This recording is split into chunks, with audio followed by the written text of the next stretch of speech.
Edwin Diaz surveyed the scene in Friday night's ninth inning and realized he had been here before. Bases loaded, nobody out, game on the line. I knew I had two choices, win the game or lose the game, Diaz said after the Mets beat the Reds 5-4 at Great American Ballpark. I made the right choice, win the game. All it took was a new pair of spikes, which he changed into on the field with one out in the inning and the bases loaded, for Diaz to finish the job, holding the Mets' one-run lead. He struck out Elly de la Cruz before racing to cover first base for the final out on Gavin Lux's slow grounder to Luis Angel Acuña. The Houdini act started a batter ahead of de la Cruz with a strikeout of Noelvi Marte. Until he walked T.J. Friedl to load the bases, Diaz said he was slipping on the mound. What he didn't realize was the front spike was missing on his left shoe.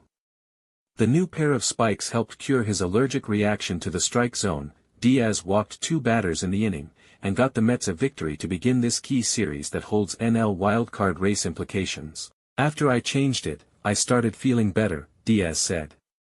The Reds, desperate for wins to stay afloat in their pursuit of the NL's third wildcard, fell 6 games behind the Mets in that race.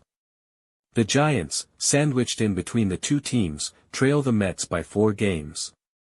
The Mets got a strong bullpen performance overall, as Ryan Stanek, Brooks Raley, Tyler Rogers and Diaz combined for 3 superscript 2/3 scoreless innings behind a mediocre David Peterson start. Stanek, who had been relegated mostly to low-leverage situations after a brutal August, entered with 2 runners on base in the 6th and walked a batter before escaping to preserve the Mets' 5-4 lead.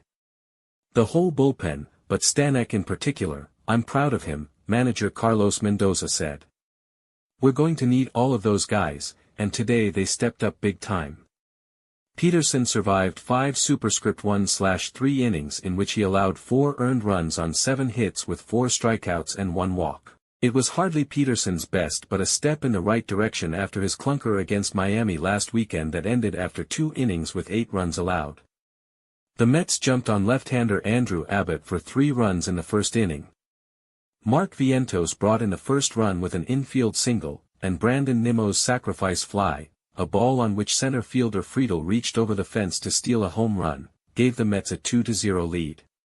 Starling Marte's ensuing single extended the lead. The rally started with Francisco Linder's leadoff walk and Juan Soto's single. Soto also stole third base ahead of Vientos' RBI roller.